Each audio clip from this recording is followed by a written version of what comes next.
Comrades and friends, and everyone who has joined us for this meeting. I am just saying from the chair that we will start the meeting in a few moments' time. We are just allowing for getting all the participants in the waiting room who are wanting to come into the meeting to join us. So in 2 to 3 minutes, we will start the meeting.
Comrades and friends, we are still letting people into the meeting. Those of you who are in at the moment, you will have noticed that the chat is open. Please do feel free to put greetings into the chat. We'll start in a couple of minutes. Thank you.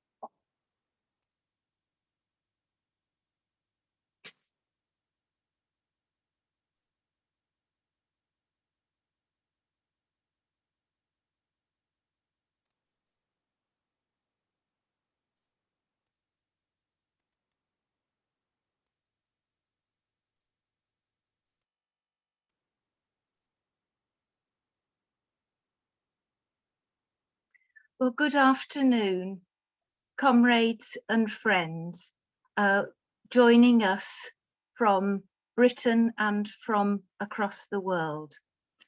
I'm Liz Payne and I'm chair of the Communist Party of Britain, and it's a very great privilege to me to be able to chair this event this afternoon. We are celebrating the 100th anniversary of the Communist Party of China and the fantastic contribution that that party has made over the past 100 years, to the development of humanity, both in China and across the world. We are particularly pleased to welcome our comrades from Beijing, joining us from the International Department of the Central Committee of the Communist Party of China. You are all very welcome. I would particularly like to welcome Comrade Ms. Wang Yingchun, who is the Deputy Director General of the department, with a particular responsibility for affairs concerned with Britain and a number of other areas of the world. Thank you so much. We are also being joined by comrades Mr. Yan Mufeng, Ms. Pan Yiping, Ms. Zhang Yun, and Ms. Wang Sitian. Thank you very, very much, comrades. It is quite late in China, I know, and we are very, very appreciative of your joining us on this occasion and of the contribution, and also of all the help that you have given us in being able to set up this meeting. We have been with you on a number of occasions recently, as the celebrations have moved forward. It has been a great pleasure and a joy, and we thank you for your invitation to us to join you on those occasions. And we are very, very happy this afternoon that you can join us here. Thank you also to the other speakers that we have on our platform. We have our General Secretary, Comrade Rob Griffiths. We have Comrade Iain Inglis, who lives in China and is going to tell us something about that, and our Comrade Jenny Coyle. We're also very delighted to have with us Jenny Clegg, who is a specialist in China studies and a prolific writer on China. I will introduce each in turn. We're also very, very delighted to have on our platform, of course, our International Secretary, John Foster. And I'd like to thank John very, very much for all the help he's given and support in setting up this meeting. So without further ado, I'm going to move to our General Secretary in just one moment, who is going to pay tribute to the Communist Party of China on this anniversary occasion. Before I do, can I say, please do feel free to put greetings in the chat. Also, if you have any questions, we are monitoring the chat. There will be no time for open discussion in this meeting, but we have the chat monitored, and we will try to answer anything that you ask. Everything is being recorded, so of course we can come back and revisit it. The meeting is being streamed on our party's YouTube, Twitter and Facebook, and you will be able to access the recording through the website. We also have administration in the background, which is adding information and links and references in the chat as we proceed. So everyone, very, very welcome. And I'm now going to give the floor to our General Secretary, Rob Griffiths. Over to you. Thank you very much, Liz. And on behalf of the Communist Party of Britain, our Executive Committee and our party members, I want to pay tribute to the Communist Party of China, its 90 million and more members, to its Central Committee, and to Comrade Xi Jinping, the General Secretary.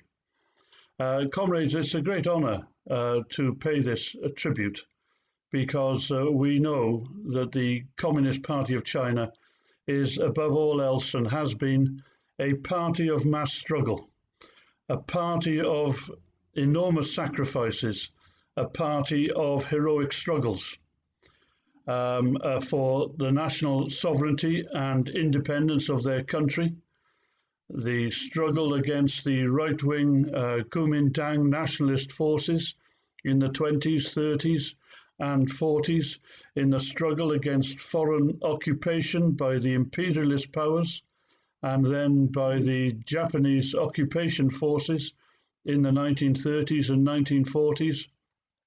The heroic episode, of course, of the Long March of 1934, 1935, the struggles of the C.P.C. during the Second World War, and then the war for national sovereignty and the construction of socialism against the nationalist forces in the 1940s, which culminated, of course, in the establishment of the People's Republic of China in 1949. That, of course, brought no peace, because we then had the imperialist war in Korea, and it was the intervention of the People's Liberation Army that threw back the forces of American and British and Australian and other imperialist powers and fought them to a standstill, helping to bring the Korean War to an end. But it's not the case that the heroic age of China and the Chinese Communist Party ended back then, because then there were the great challenges of reconstruction, of pulling a society out of feudalism and into a long period of modern development. I've been rereading recently the new edition of Alan Willington's book, The Slaves of the Cool Mountains. Alan Willington was a journalist for the Daily Worker who spent a long period in China, and he witnessed in the 1950s the enormous mass campaigns to put an end to slavery, to bring emancipation to women, and to spread mass literacy and numeracy. It's still a marvelous book today. I would recommend it to anybody, and I don't say that as somebody who's on a commission from the publishers. And those mass campaigns and those mass struggles haven't ended, because in recent decades, of course, we've seen the eradication of poverty, of absolute poverty, lifting 850 million people or more out of extreme poverty in China. And that doesn't come about purely through government edict or decrees from the center. The Chinese Communist Party was mobilized in many, many hundreds of thousands of communities across China to identify and then help to eradicate poverty. And then most recently, of course, we've seen the campaign to defeat COVID in China. And once again, that wasn't simply a question of diktats coming from above. The whole of Chinese society, and at the core of that, the whole of the Chinese Communist Party, was mobilized on a massive scale to defeat the pandemic in their country.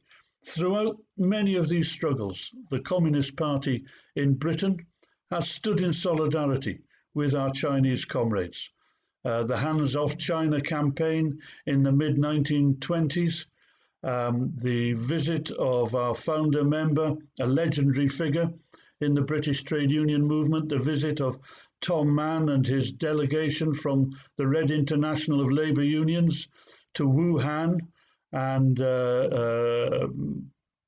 Hong Kong, Shanghai in 1927, again strengthened the links between the communists of Britain and the communists of China. I say there's a long history of solidarity. We don't have to pretend that we always agreed on every question of international significance.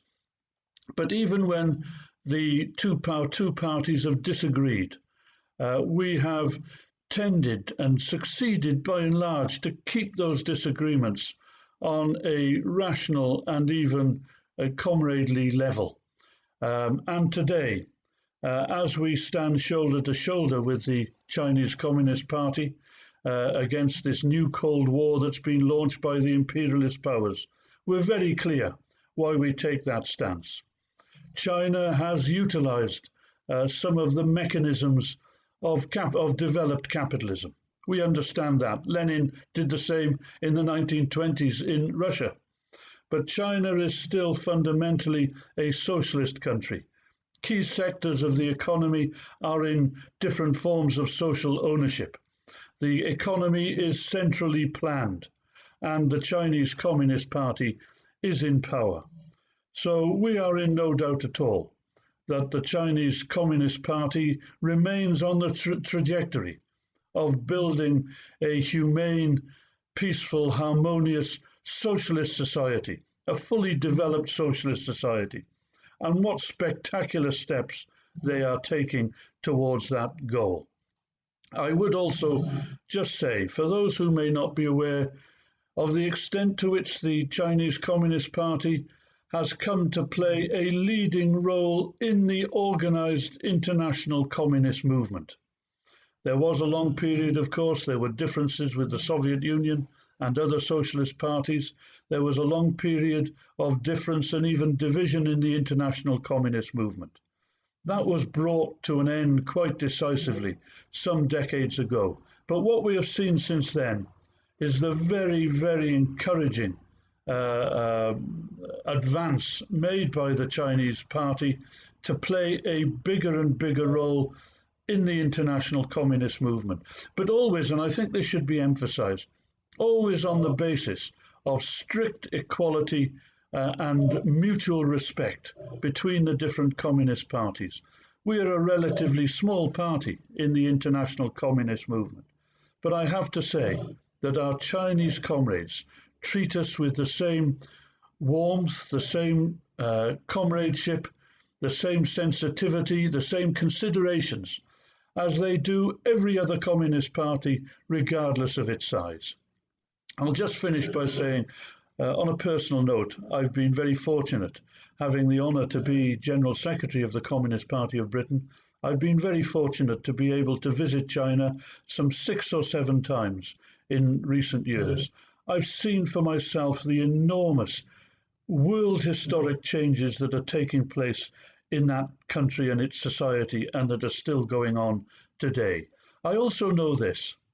While it's not essential to go to a country to know anything about it, I never went to apartheid South Africa. I'm too young, believe it or not, to ever have been around when Nazi Germany was still in existence. But we know enough from different sources, not just from our own comrades in those countries. We know enough from a wide range of sources that these were deeply reactionary, inhumane societies that had to be brought to an end. And whilst it's not essential necessarily to go to China to know a little bit about that country, I would say to everybody, before you swallow the propaganda that comes from the Western media, please make every effort to read about China and learn about China from a wider range of sources. I will close with one anecdote. We have a big campaign underway to try and portray China as being engaged in genocide against the Uyghurs in Xinjiang province. I went to the Xinjiang province. I went with 3 comrades from our party. We went to the capital city of Urumqi. We walked around that city unaccompanied. We went to the markets.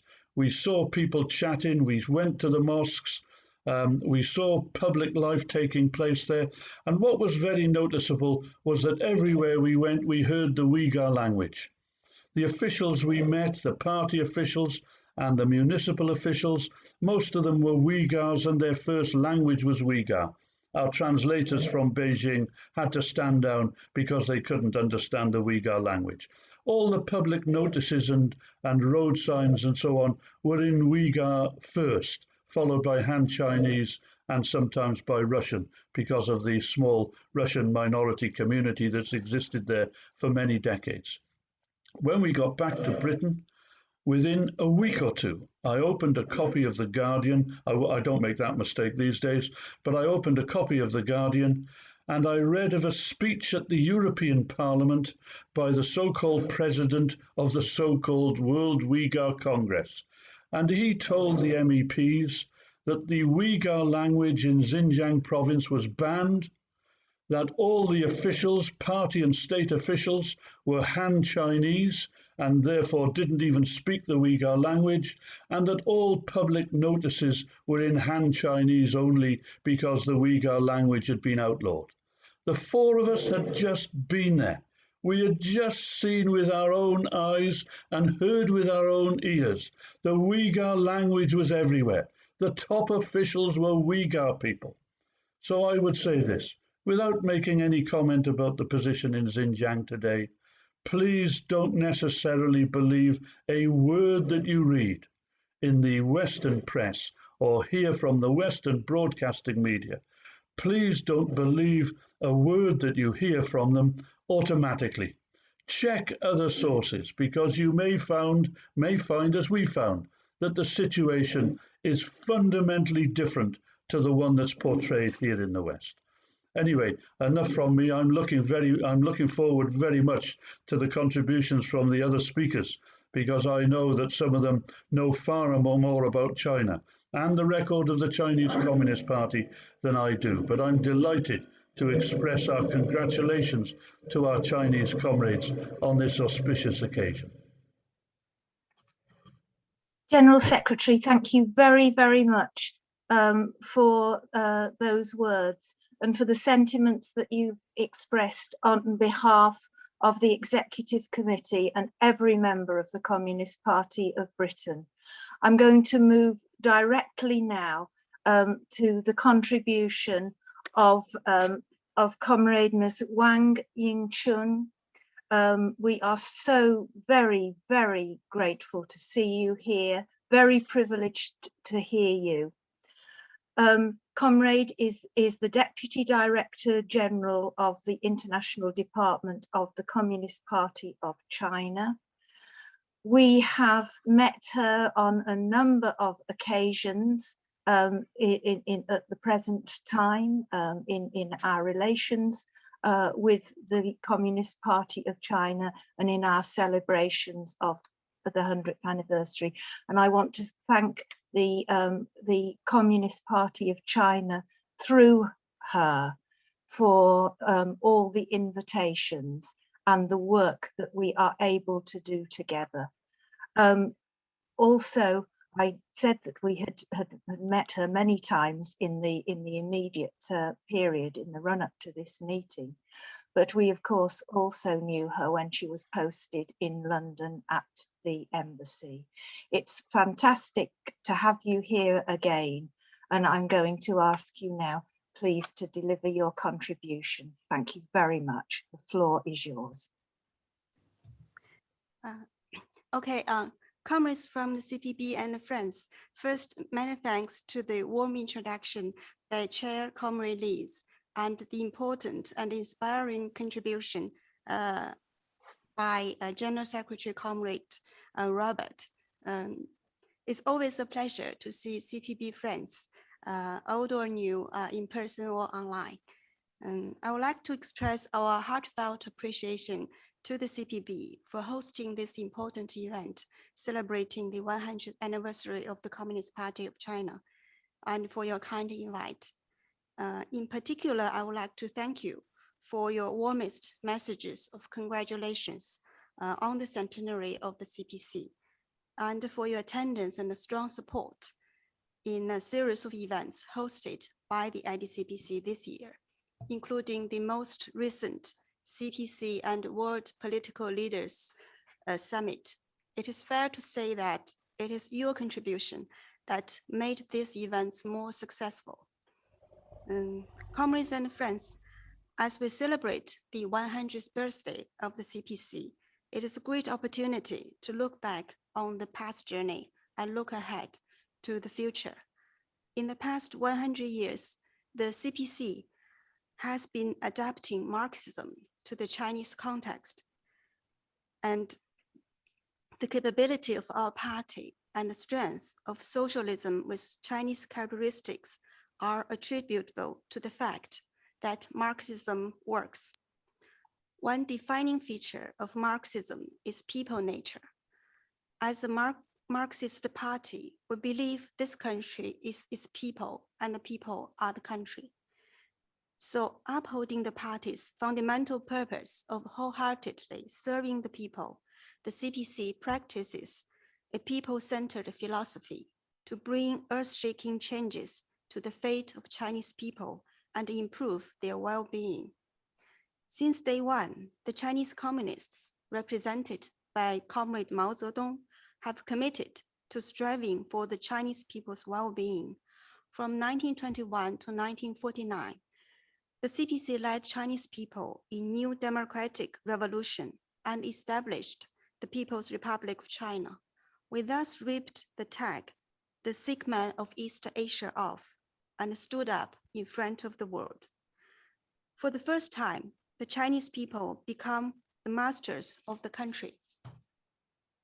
In the following years, the C.P.C led Chinese people in socialist revolution and construction and laid down the political, institutional, and material fundamentals needed to build a better life for the people and realize national rejuvenation. Even though I myself didn't live its history, I heard elder generations often saying that it's the C.P.C that brought them from the old world to the new world, a world that they will never be oppressed. Indeed, I think this is why our party is always able to win people's heart. Just as Comrade Mao Zedong once said, if we cannot make a difference for the lives of our people, then we won't be able to sustain power. We will lose ground. We will fail. After the third plenary session of the 11th C.P.C Central Committee in 1978, the C.P.C reviewed China's own experience of building socialism, studied the practice of other countries in their development, and launched reform and opening up. As Comrade Deng Xiaoping pointed out, if we do not develop the economy and improve people's lives, we will end up in a dead end. This pioneering decision was a trailblazer of socialism with Chinese characteristics, which in turn enabled the country to achieve greater economic, science, and technological and comprehensive national strength and better life for the people. I myself was born in 1970s, the starting era of the reform and opening up. I recall that when the first special economic zone was set up in Shenzhen, the whole country was abuzz. Today, Shenzhen has developed from a small fishing village to a metropolis with over tens of millions of population. Local people have turned their life around for the better in an unimaginable way. Reform and opening up has transformed the Chinese people's fortune. After years of efforts, socialism with Chinese characteristics has entered the new era. Faced with the new situation, what kind of socialism in the new era should we uphold, and how to adhere to and develop it? Since the 18th National Congress, the C.P.C Central Committee, with Comrade Xi Jinping at its core, has led Chinese people in bringing about fundamental changes and make all-dimensional and groundbreaking achievements in the course of the party and the country. China has realized the first centenary goal of building a moderately prosperous society in all respects, and brought about a historic resolution to absolute poverty in China. The per capita GNI has exceeded $10,000 and the people's livelihood has seen significant improvement. China is running the world's largest social security scheme, with basic health insurance covering over 1.3 billion people and basic pension insurance covering about 1 billion. Average life expectancy has risen from 35 in 1949 to more than 77 now. With all the efforts, China is making big strides towards building an all-round modern socialist country, and Chinese people are having a stronger sense of happiness fulfillments, and security. At the height of the COVID-19 epidemic, when an 87-year-old COVID patient in Wuhan was admitted into a local hospital, the hospital set up a special treatment team and assigned about 10 medical workers to look after him for dozens of days. He was finally cured and discharged from hospital. I can recall what General Secretary Xi Jinping said about this story. He said, "How do we define put people first? With so many people looking after one patient, this is putting people first, whatever the cost is." Comrades and friends, throughout the past 100 years, the C.P.C has remained committed to peaceful development and worked tirelessly to uphold world peace and stability. The Chinese nation cherishes peace, amity, and harmony, values that have been honored and carried forward throughout history. The C.P.C has written on its flag the faith in peace, development, and win-win cooperation. From actively promoting an international united front against fascism during the War of Resistance against Japanese aggression, to adopting an independent foreign policy of peace after the founding of New China, and from putting forward the 5 principles of peaceful coexistence to accurately identifying peace and development as the theme of our times, the C.P.C has unremittingly pursued the path of peaceful development.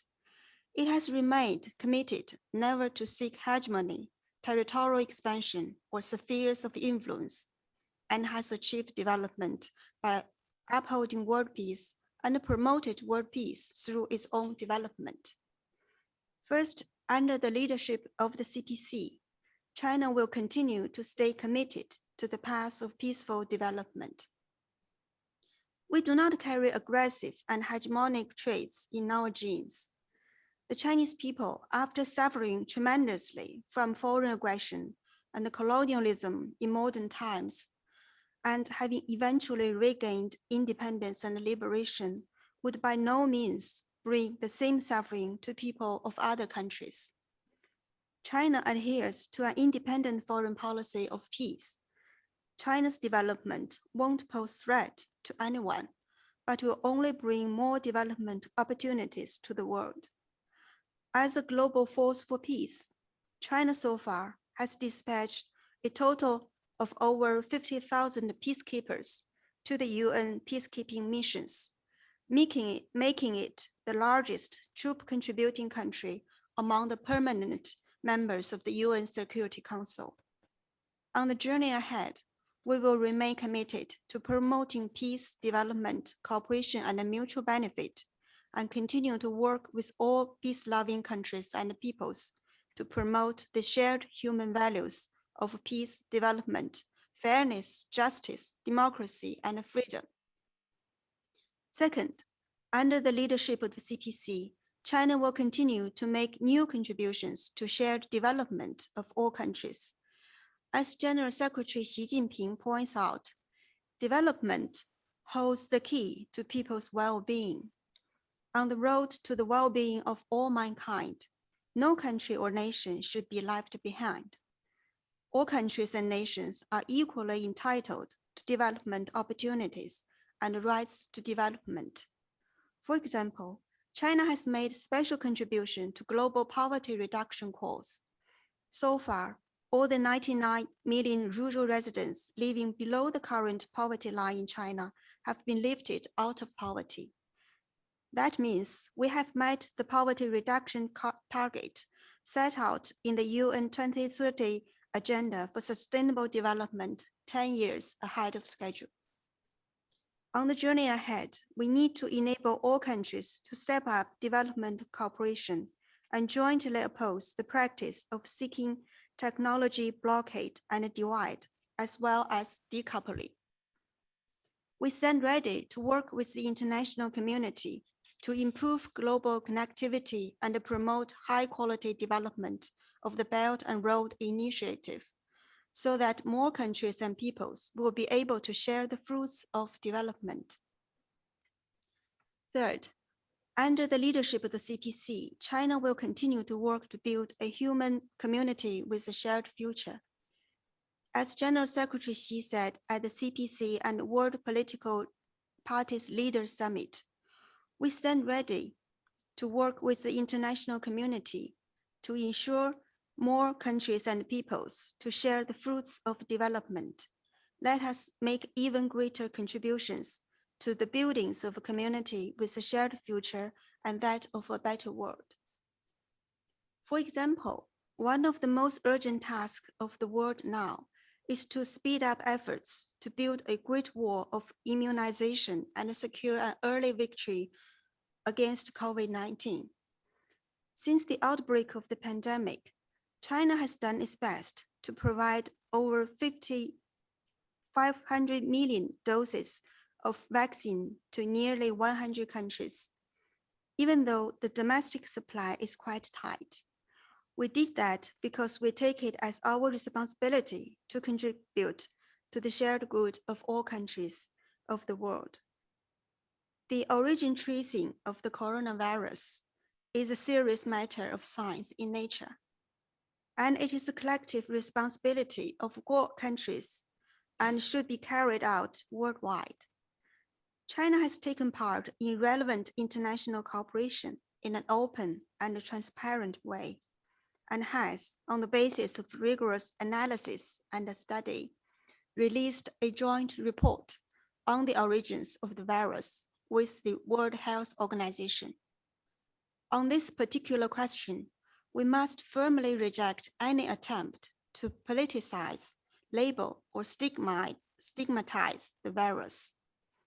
We must support medical experts and scientists in tracing the origins of the virus in multiple countries, regions, and locations in the spirit of professionalism, so that we could truly gain experience needed to prevent the next pandemic. We are very grateful of the C.P.B to agree to sign the joint statement opposing politicization of origin tracing of the coronavirus. We highly commend this gesture of solidarity and friendship.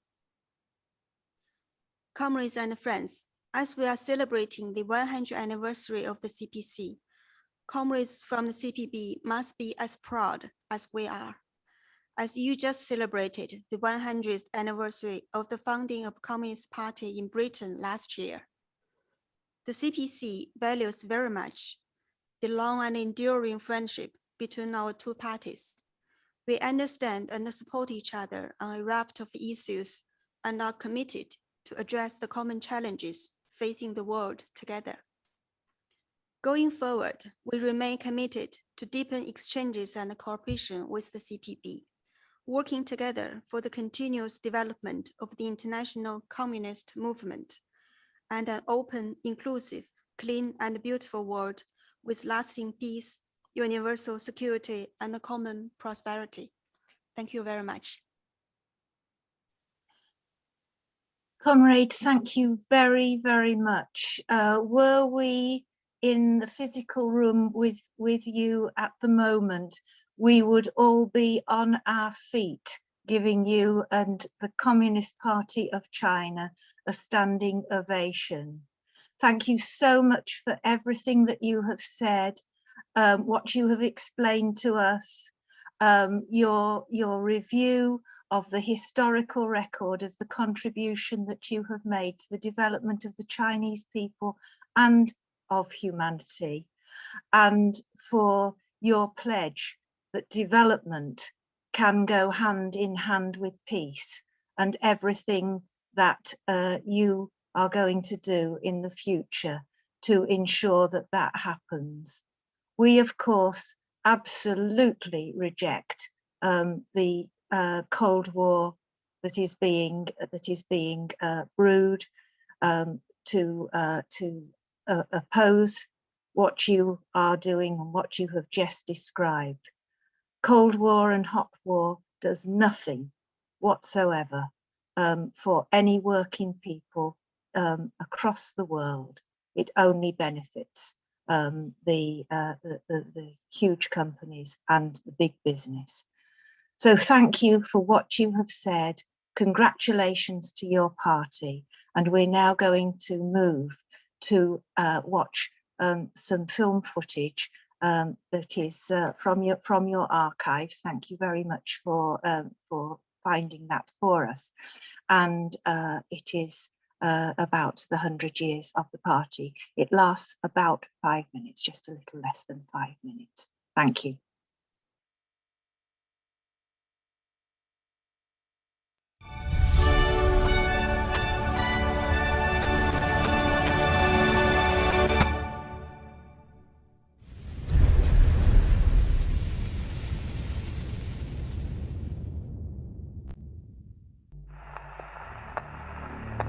In 1901, the Qing authorities were forced to sign another unequal treaty, the Boxer Protocol. The Boxer Protocol marked a new low. China had now sunk to both semi-feudal and semi-colonial status. Countless Chinese people struggled to save the nation and its people.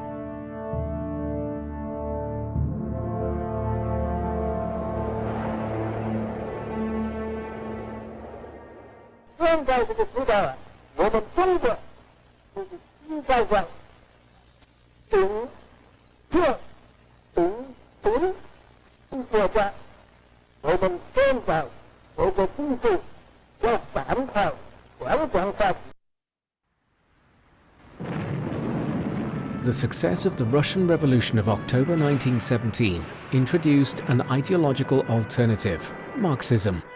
Li Dajiao published a series of articles. He predicted that one day the communist banner would fly over the whole world.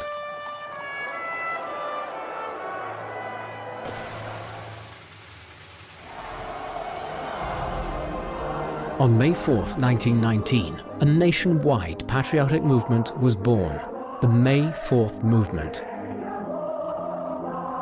五四运动以后啊，当时随着中国社会的内部就出现了一批接受了马克思主义的先进分子，这样的这个成立中国共产党的问题呢，就提到议事日程上来了。 By August 1920, the first practical step had been taken. A Communist Party organization had been established in Shanghai, with Chun Du-xiu as secretary. In October, Li Dajiao established a Communist Party organization in Beijing. Facilitated by the newly founded party organizations in Shanghai and Beijing, other communist entities emerged in cities such as Changsha, Wuhan, Guangzhou and Jinan. Following suit, Chinese intellectuals and students in Japan and France formed similar organizations.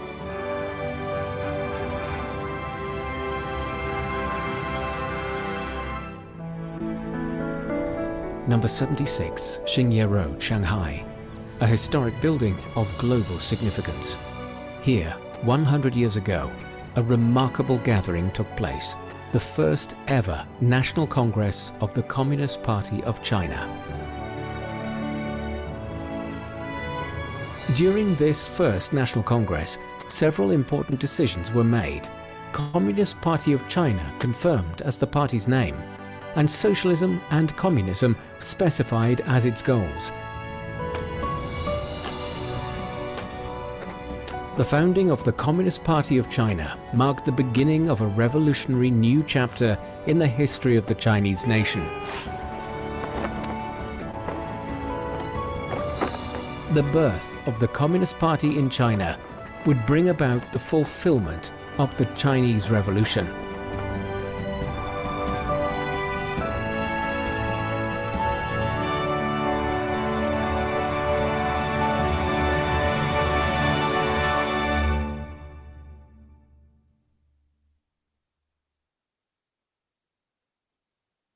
Okay, thank you very much for showing that. The beginnings, and now we're going to move through the history and to the present, and we move straight to Comrade Kenny Coyle. Comrade Kenny Coyle needs little introduction, I think, to most of you, but just to say that he was formerly the General Secretary of the Young Communist League. He is also a former International Secretary of our party. He is currently on our International Commission as part of the group with responsibility for the affairs of Asia, and is a prolific writer on China. Kenny is joining us from Macau. He joins us so very often that we forget how very far away he is, but very close in comradeship. Kenny, the floor is yours. Thank you very much, Liz. Comrades, thank you very much for giving me the opportunity to speak tonight. A number of comrades have touched on many points which I will try and maybe just highlight, since they're relevant to the discussion about China and the C.P.C, socialism and the world balance of forces, which I was asked to talk about.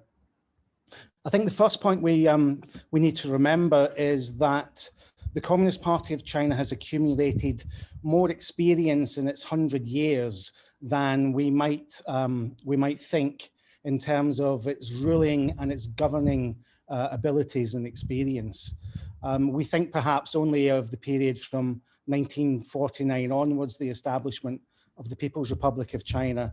But as was mentioned by other comrades, and Rob mentioned particularly, in the 1920s and the 1930s and in the 1940s, the C.P.C had already experience of liberated zones. It had experience of working in the first and the second United Front and coalitions with the Kuomintang.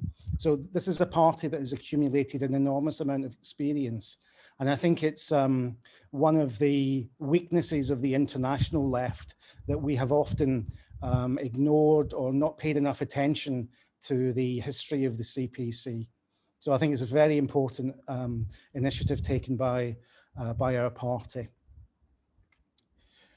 I'm going to start really by saying something which is very obvious, I suppose, which is that China has literally as well as metaphorically reshaped the world in which we now live.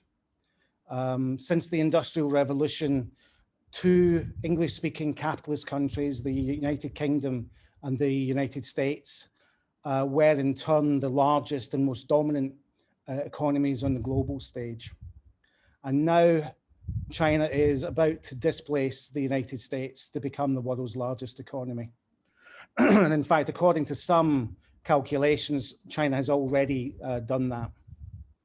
And between now and the next milestone, which is going to be 2035, China is targeted to double its economy over the next 14 years. So its growth has nowhere near petered out or run aground, as some Western commentators have continually attempted to make out. And I think, in fact, the speed with which China's growth has happened is one of the reasons why the West, in a sense, has been taken unaware by China's rise. And it's probably explains the very panicky responses in Washington and in London and in Brussels as a reflection of how ill-prepared they have been for China's rise. In 1954, Mao Zedong estimated that it would take 10 five-year plans or 50 years for China to catch up with the British economy, which at that time was still a major industrial and manufacturing power. And it's true, 50 years later, China matched the UK's GDP. Now, in itself, that's an amazing achievement. But what's more amazing is that within the next 5 years, China's economy was twice the size of the United Kingdom. And today it's about 6 times the size of the United Kingdom. So China is adding the equivalent of the entire British economy approximately every 4 to 5 years. That gives an idea of the extent to which the balance of economic forces globally is being completely transformed. The IMF estimated that in 1978, China's share of world GDP was just around 5%. Today, it's about 18 to 19%. And by the end of 2035, it's estimated that China will account for about 25 to 30%, between a quarter and almost 1/3 of the entire economic activity of the planet. That gives a sense of just how momentous this change is, how historical it is. Now, for those of you who can cast their minds back 30 years ago, again, 30 years ago exactly, 1991, after the Gulf War, the American president, George H.W. Bush, promised a US-led New World Order. And today, virtually no one believes that this is a possibility, despite the rhetoric of the Trump and Biden administrations. The talk now isn't so much about a new world order, it's about a new Cold War order. It's about containing China, it's about isolating China. It's about confrontation on a whole series of fronts: military, diplomatic, ideological, propaganda, trade wars, tariffs, sanctions, and even threats to scientific and cultural links. It's incredible that we have gone from a stage of misrepresenting China, misunderstanding China, to now this, this great fear. Ignorance always breeds fear. It's very important that the communists in China and Britain are able to counteract this ignorance. One of the ways that we can do that best, I think, is by looking at what Comrade Wang mentioned earlier of socialism with Chinese characteristics. Because it was assumed that when China opened up in 1978, when economic reforms begun, that China would simply be engulfed by foreign capitalism, and that within no time at all, there would be nothing left of China's socialism or the Communist Party of China. And it would be, the country would be fully integrated and subordinated into a global capitalist economy. And yet what we see now is that it's precisely the Western imperialist powers that are seeking to limit and to stop China's international integration by blocking or severing trade links, rejecting Chinese technology, and so on. Now, one of the reasons for China's rise is because, I think for two reasons really. The first is because they applied Marxism to their own situation. They understood that China was only in the primary stage of socialism, that the kind of economic structures that had existed in some other socialist countries and had existed in China previously too, weren't really adequate. They didn't recognize the rather undeveloped economic base of China. And that the primary stage of socialism meant an opening up to the global economy in a very structured, in a very gradual, in a very determined, and in a very deliberate way. Not simply opening the doors to foreign capital or to foreign expertise, but a very strategically planned approach to developing certain segments of the economy, certain industrial sectors above all else, and certain regions within China to begin with. This is a great testament, I think, to the advantage of the C.P.C's political approach to Marxism. The second factor, I think, is the concept within the idea of China with socialism, China with socialist characteristics, socialism with Chinese characteristics, I should say, and the idea of the primary stage of socialism is the idea of a socialist market economy, which other comrades mentioned. And it's because China has maintained this socialist core to its economy. I'll give you one statistic. The entire assets of China's state-owned enterprises are 2.5 times the size of the assets of the entire UK economy. That gives the Chinese government and the C.P.C an enormous strategic weapon, an enormous advantage when it comes not only to developments happening within China domestically, but it also gives China a great strength when it comes to its international trade and its international development.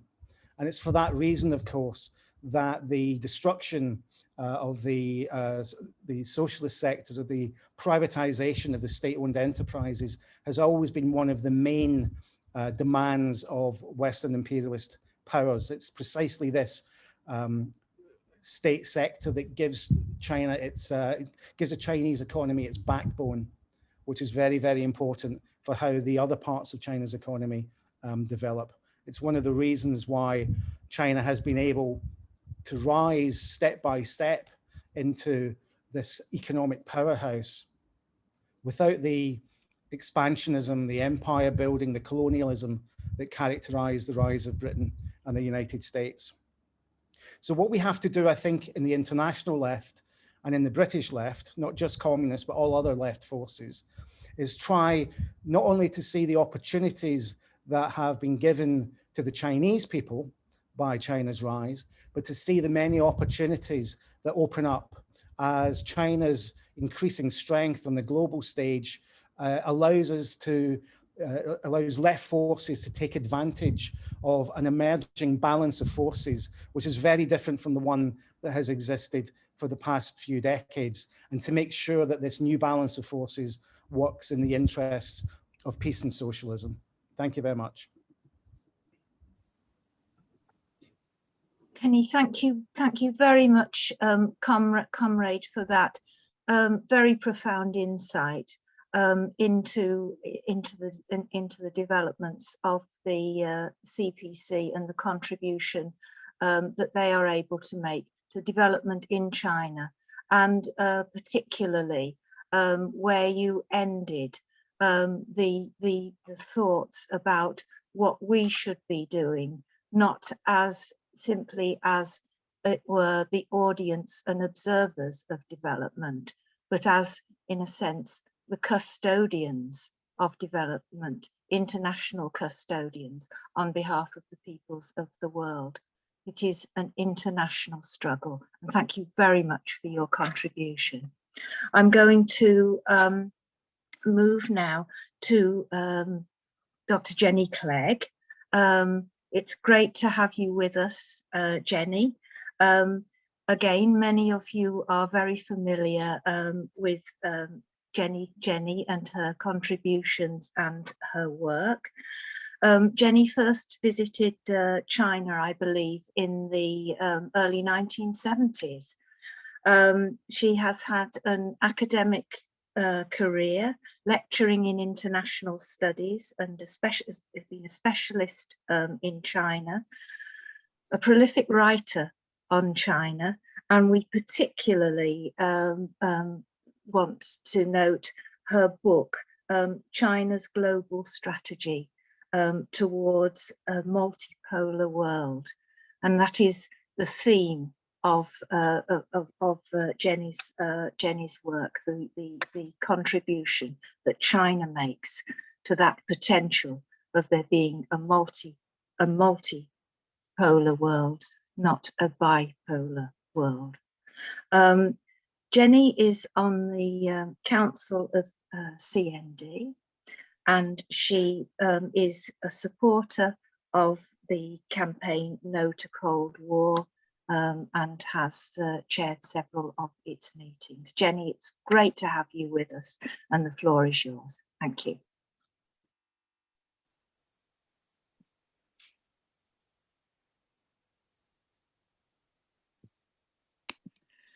Thank you very much for that introduction. Sorry, I was just trying to unmute myself then.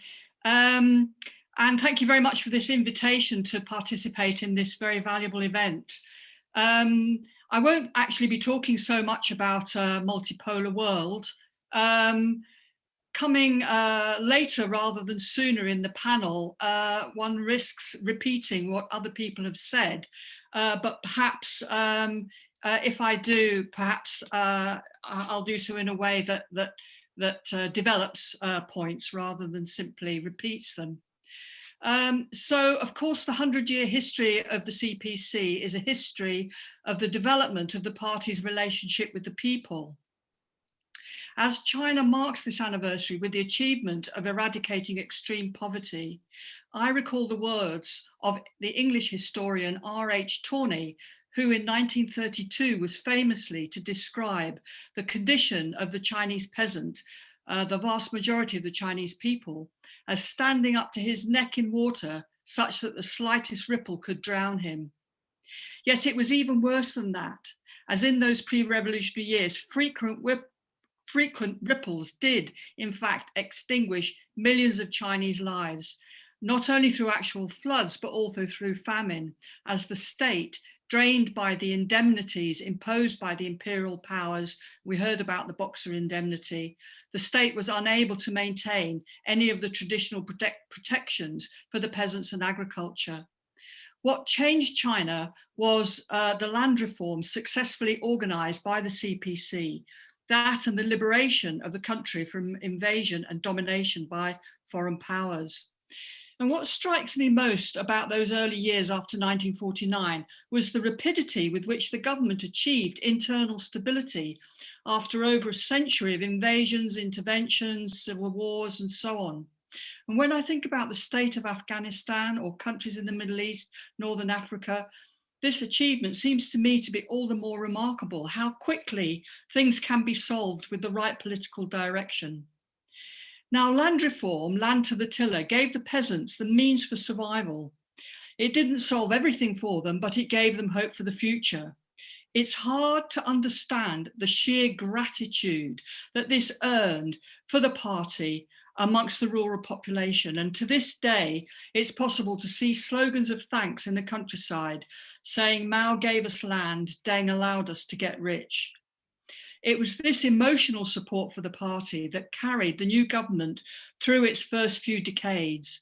But unable to understand the depth of people's feelings, this was dismissed or misrepresented by the West as a cult of personality.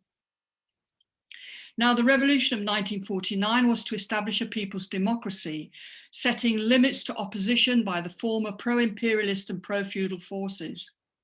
China was democratic in the sense it was able to decide its own course of development, free from the domination of other powers. But in the course of organizing land reform, in particular, the C.P.C. was to learn to develop its own democratic practices. Arguably, Mao's idea of the party involved greater interdependence with the masses than did Lenin's. For Mao, and he was not immune from this himself, the chief error for party leaders was estrangement from the people. Now, Mao's mass line was quite distinct from the voluntarist form of majoritarian democracy that we are led to believe in the West forms the definitive version of democracy. In China, before 1949, in pre-revolutionary times, over 70% of the rural population owned less than 20% of the land and were left farming tiny plots insufficient to meet their needs. So the majority then favoured the complete confiscation of all land and its redistribution on an equal basis. But this couldn't work. It wasn't fair to those peasants who were able to break even or even produce a surplus through their own hard work. So the mass line actually aimed at uniting over 90% of the rural population, poor and middle peasants, against the minority of landlords and rich peasants who lived like parasites off exorbitant rents charged to the poor. So this approach of uniting all who could be united has given rise to a very different idea and practice of democracy in China, which involves minimizing opposition, avoiding alienation of key groups, and where possible, finding compromises to bring those with different interests together in order to achieve a common goal. In this way, the party people practice developed into a system of consultative democracy taking policy forward through close consultation with various classes and sections of the population to keep all on board with China's development goals. Of course, it has not always been plain sailing. After 1979, as we've heard, in a more favourable international climate, China opened up and policies adapted to promote market growth. Economic reforms encouraged the private sector, but inequalities between rich and poor have widened worryingly. A massive working class has come into being with millions of jobs created year on year, and urban areas having extended with new cities and millions of jobs built to absorb the migrants from the countryside. The increasingly urban population, with their rising expectations for material improvements, meant people's feelings towards the C.P.C. became more complex. The party, on the one hand, relaxed controls on the market to cater more to consumer demand, but also adapted organisationally by gearing itself towards greater professionalism and efficiency, and above all, prioritising the fight against corruption. There's still a long way to go and many challenges ahead. More recently, in another new reorientation, probably equivalent to Deng Xiaoping's changes in 1980 with reform and opening up, a socialistic motivated shift has been launched, aiming towards greater economic equality, rural revitalisation, cultural development, and environmental and ecological sustainability. Looking ahead to 2030 and beyond to 2049, when China claims to transform into an advanced socialist society, the party has set ambitious targets. Over the next 15 years, it looks to double the average per capita income, to become a global leader in innovation, to turn carbon emissions towards decline. And this not least involves ambitious agenda for education, training and skilling up the workforce, improving health and social welfare, and so on. Now, can this be achieved? Despite or even because of the growth of the private sector, the public sector has also expanded in strength and scope. Party membership has grown and grown, and now party branches are in operation in most workplaces. The ground has been prepared then for further advances, and today the party is finding new energy at the grassroots with community organisers in the urban neighbourhoods, as well as village development workers. In the years ahead, the relationship between the party and the people will surely find new directions, new balances between private and public, between capital and labour, as working class influence grows. And as we look to the future from this vantage point of 100 years, we see how that tiny group of determined, brave young people willing to risk death has grown to lead a major international power, one which is now altering by necessity the wider world conceptions of ruling elites and ordinary people everywhere. China, as Kenny has pointed out, is on course to overtake the US in economic size in a matter of years, if it hasn't done so already. And in another 30 years, it may be double in size again. At any rate, as it seeks further to rebalance openness with self-reliance, China will transform the international dynamics in profound ways. A US-led new Cold War is setting in, yet the pressures of pandemic and climate change cry out for international cooperation. Capitalism is at an impasse, world poverty is worsening. The failures of public health and environmental protection demand socialistic solutions, yet political confusion is widespread, political parties and groupings are falling apart.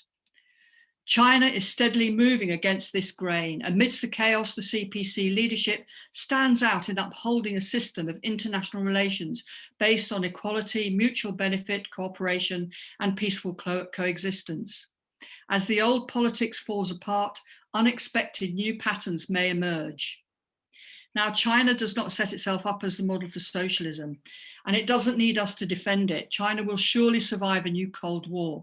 The biggest losers in a divided world are we, the people. Countries need to find their own ways forward, and whilst not a model, the experiences of China and the C.P.C. may hold lessons from which others can learn. Setting realistic goals, advancing step by step and identifying stages whilst looking to the long term, picking battles that are winnable, and above all, aligning domestic policies with the overall trend, finding complementarities between national solutions and international cooperation, and adapting to the new multipolarity that China's rise under the C.P.C leadership is driving forward.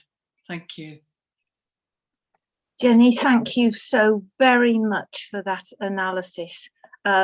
What an excellent contribution there, and it's so good to hear your perspectives on the lessons that we learn, which are not copying each other's systems, but finding our own ways forward with confidence. I'm really grateful to you. Thank you for that. And I'm going to move now to our last speaker, which is Comrade Iain Inglis, who is joining us from Henan province in China, where he lives. And he's going to tell us something about living and working in China and what that's really like, his perspectives on it. And he's also going to show us a short film that he's made about how China and the Communist Party in China is coping with the COVID crisis. So over to you, Iain. Thank you very much.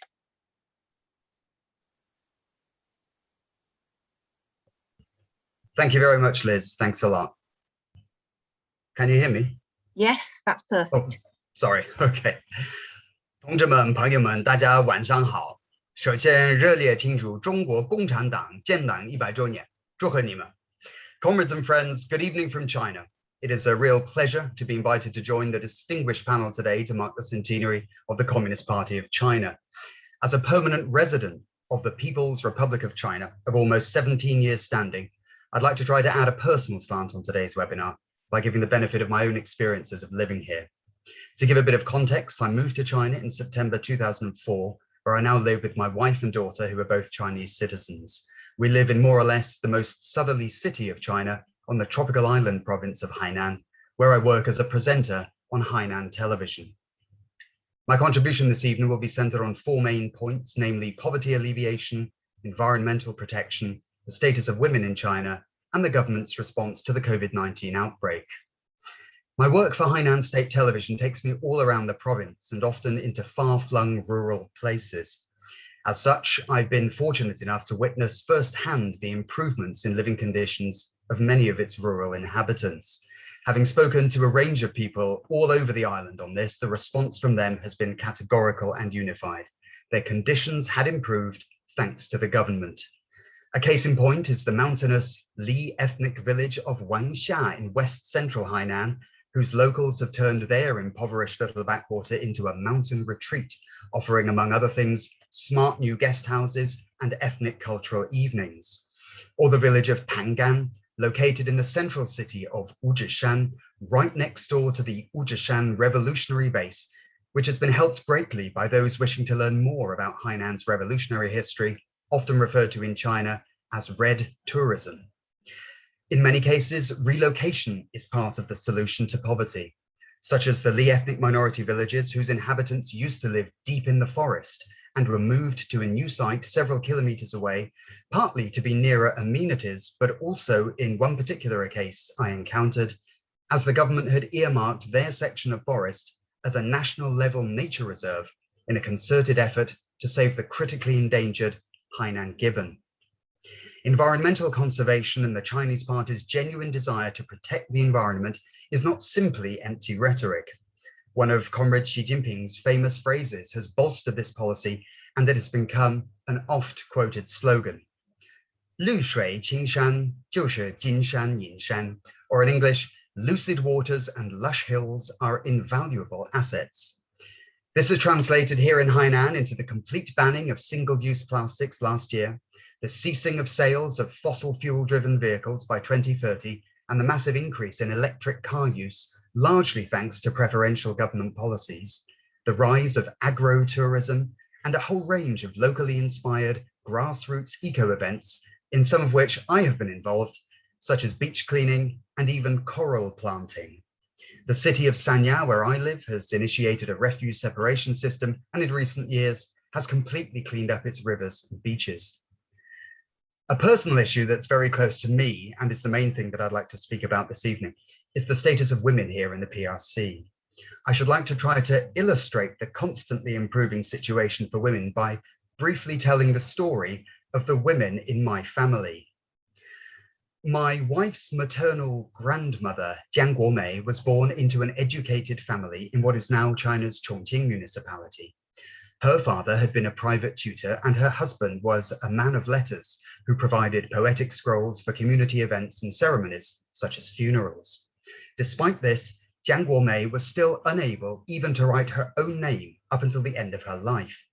Her exact date of birth was uncertain and she had not had even a day's schooling.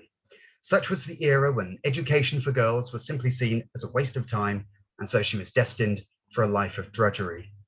Jiang Guomei gave birth to 3 sons and 1 daughter, the latter being my mother-in-law, in a hut made of mud and wood on a slope around 2 kilometers outside the village of Qinglong in the county of Fengdu, then Sichuan province. Born in June 1960, Jiang Shuqing was the youngest of the children, and great things were not expected of her. Growing up in New China, she theoretically had access to schooling, but was removed from school by her parents at age 12, as there was no hope for an educated girl. This made Jiang Shuqing determined to get back to her classes. After multiple interruptions, Jiang Shuqing finally finished her primary school education at the age of 16.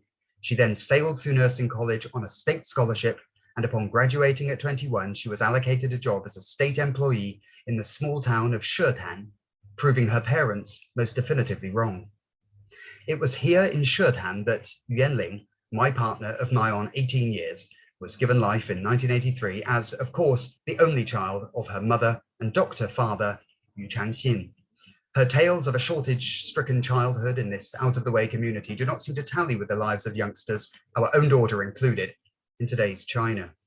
Perhaps ironically to some, the much maligned one-child policy had a decidedly positive effect on both Jiang Shuqing's and Yu Yanling's lives.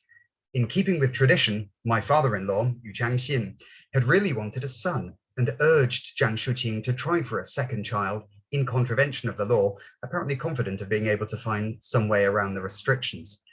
Jiang Shuqing was unwilling to bear another child and refused, thus giving her a say over her own body without fear of repercussion. Had Yuanling had a male sibling, it is possible, if not probable, that all of the family's meager resources would have been invested in him, in his education, and in his future, to the detriment of Yuanling's prospects.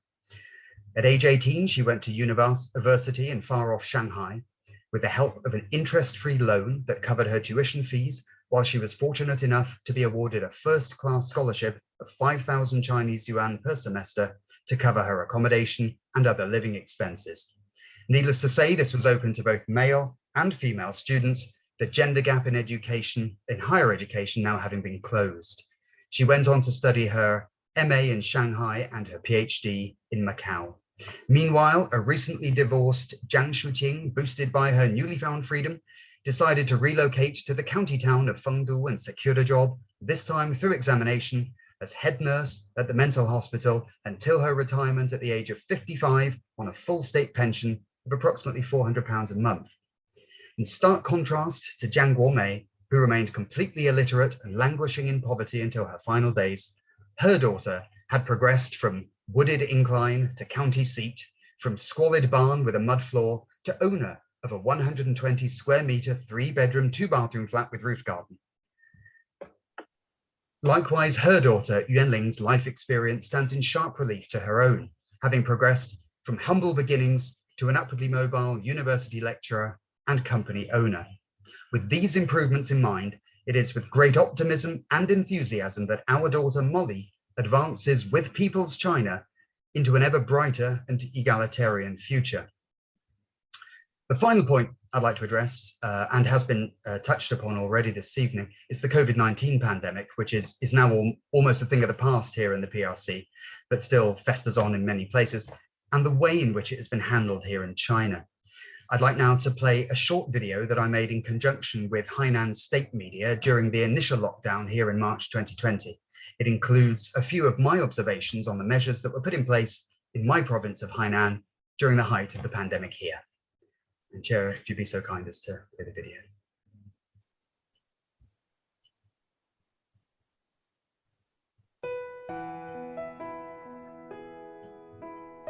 Hello everyone, my name is Iain Inglis and I'm from Wales in the UK. From the first time that I visited the beautiful tropical city of Sanya in 2007, I knew that this was the place where I wanted to be. Since then, my wife and I have been living here in Hainan. In this short video, I'd just like to share with you some of my experiences during the COVID-19 outbreak. When the outbreak first became apparent, I was a bit concerned, a little bit worried, but I was soon reassured when I saw the measures being implemented by the Chinese authorities. I mean, it's hard to imagine that a whole hospital could be completely built in just 10 days. The organizational capacity of China is absolutely outstanding.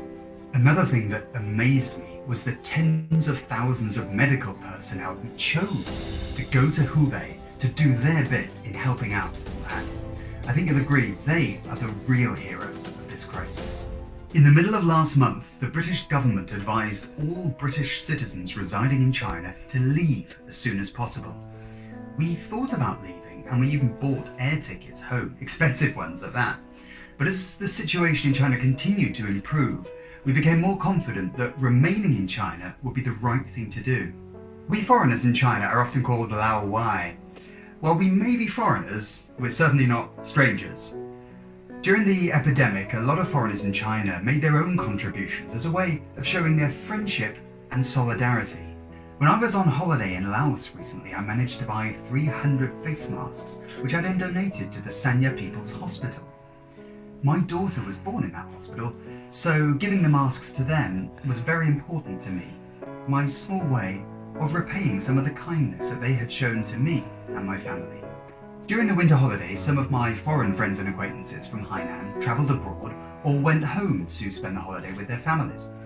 They'd often send me messages asking me what the latest situation on the ground in Hainan was like. I would find out the latest information and advise them on what to do. China is, and for some of us has been for many years, our second home.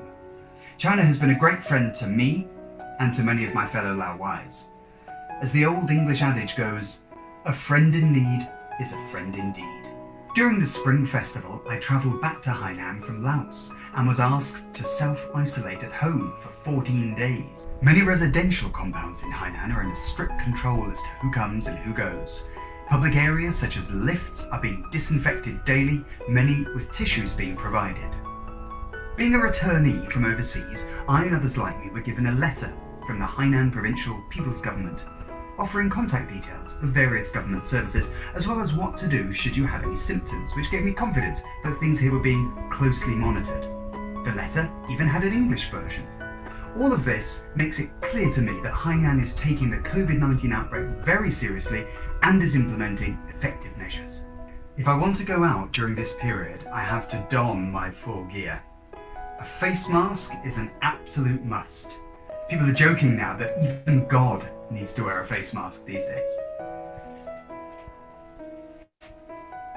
Also, if you go out, don't forget to take with you these two very important documents, your entry and exit permit and your Hainan Health QR code. Every time you enter a supermarket or go into a residential compound, you will have to have your temperature taken. Now, to help foreigners, there is even an English version of the Hainan Health QR code, which makes life a lot easier. Nowadays, if you take a taxi in Hainan, you'll see something rather strange inside the car, a piece of protective plastic sheeting, which gives the impression that the driver has been vacuum packed. You'll also have to scan a QR code to register yourself so that your route can be recorded. I try to keep myself updated on the developments of the outbreak. Things are looking a lot better now, but the control measures have not yet been scaled down. I don't go out much now, but my little daughter certainly keeps me busy. Everyone here has made his or her contribution to controlling the spread of the virus simply by staying at home. Now, some of my friends have already gone back to work. Companies have to implement certain measures, such as providing face masks and disinfectant to employees. Canteens provide pre-packaged meals, which employees must eat on their own. And meetings have been replaced by video conferences. I hope that this short video has given you a better idea of what life has been like here in Hainan during the epidemic. It has certainly made me realise how intimately humanity is connected. I've also been deeply impressed by the ability of the Chinese government and people to act together to control and fight this pestilence. I look forward to the day when we can all remove our face masks and carry on with our lives. And I'm certain that that day is not far off now.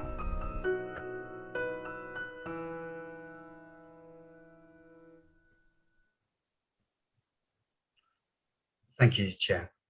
So I feel no need to labour the contrast between how the pandemic has been dealt with here in China and in certain other countries. Suffice it to say that life here has been more or less back to normal since April 2020, with just a handful of isolated cases breaking out here and there since then, and which were swiftly brought back under control. But any success of China's is invariably either downplayed, ignored, scoffed at, or somehow twisted by many Western media news outlets. I'd like here just to urge viewers, and to echo Comrade General Secretary's points earlier, to urge viewers strongly to seek alternative sources of information on China to the mainstream media. The maintenance of the current Western narrative on China, in my view, relies on both its relentlessness on the one hand, but also on the public's relative lack of knowledge about China on the other. In various so-called news reports in recent years, incredibly mundane things have been turned on their heads and have been presented as somehow cruel or repressive. One particular report was made by a well-known British news outlet, which ran a piece on Xinjiang, where a sign, it featured within the report, a sign outside a nursery school, which read, "Please speak Mandarin on the school grounds." And this was intimated to be evidence of the government's repression of Uyghur culture, neglecting to mention the fact that this sign, in this exact wording, 请讲普通话 in Chinese, can be found in public buildings up and down the country, both in areas that are traditionally populated by ethnic minority groups and in those that are predominantly populated by Han Chinese. I mean, Mandarin Chinese itself comprises of many different dialects, many of which are mutually unintelligible, and so the country needs a lingua franca to function. And that lingua franca, of course, is standard Mandarin Chinese. Context is too often conveniently omitted in Western reporting, providing at best a cherry-picked and incomplete version of the facts. In summary, I count myself fortunate to be able to reside here in New China. With the continued developments, there is an ever-increasing sense of hope in the air, especially now in the new era. And this has had a profound effect on me and has encouraged me to stay. And lastly, I'd like to thank the Communist Party of China for making my life and the lives of my family and friends better, and to wish it and all its members all the very best on its 100th birthday. 伟大的中国共产党万岁! Long live the Communist Party of China! 中共英共牢不可破的友谊万岁! Long live the strong friendship between the C.P.C and the C.P.B. 国际主义万岁! Long live internationalism. 没有共产党就没有新中国. 谢谢大家. Thank you very much. Iain, thank you so much. Thank you very much for that insight into your life, the way things go, the way things are done. And of course, I'm looking at the chat as well, and everybody, of course, is drawing attention to the contrast that this brings. What a fantastic educational tool you've given us in both what you've said and the clip that you have shown us. And indeed, as we draw to the close of this meeting today, I think the record of it will be such a useful aid to the political education that we want to give, to deepening an understanding of China and its achievements, and particularly the achievements of the Communist Party of China. And how important this is, because all the stories in the mass media, we know that they are obviously directed against China, trying to create in our minds the idea that China is an enemy, but it goes way beyond that. What the mass media is trying to do, of course, is to tell us that socialism, that trying to find a new and different way, is something terrible, something to be feared, something that doesn't work. Well, comrades and friends everywhere, we know different, don't we? But we have to do something about it.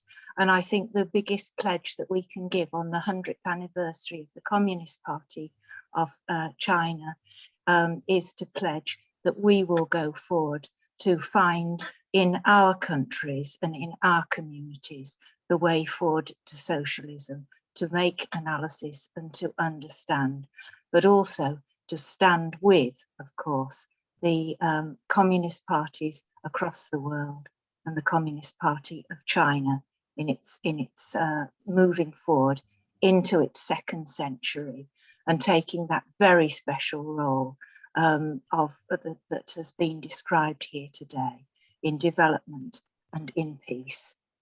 So thank you to everyone again.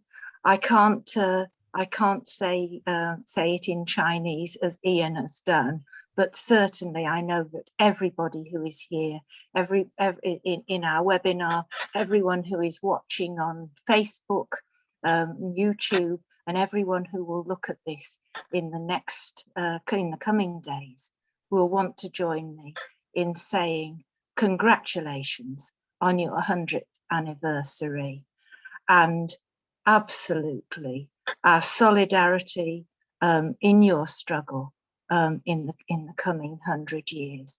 And we look forward to working with you every step of the way. Thank you very much, everyone. Thank you to our speakers again. And before we go, a very big thank you to those who have helped to organise the meeting. We couldn't have done it without our comrades in Beijing. We couldn't have done it without our International Secretary, John Foster. And we absolutely couldn't have done it without the support of David and Phil, who've been working behind the scenes. Thank you very much indeed. And I was going to say, enjoy the rest of your day. I know for you in China, the day is already gone, but for everyone else, enjoy the rest of your day. Long live the international struggle for peace and socialism. Thank you. Bye-bye.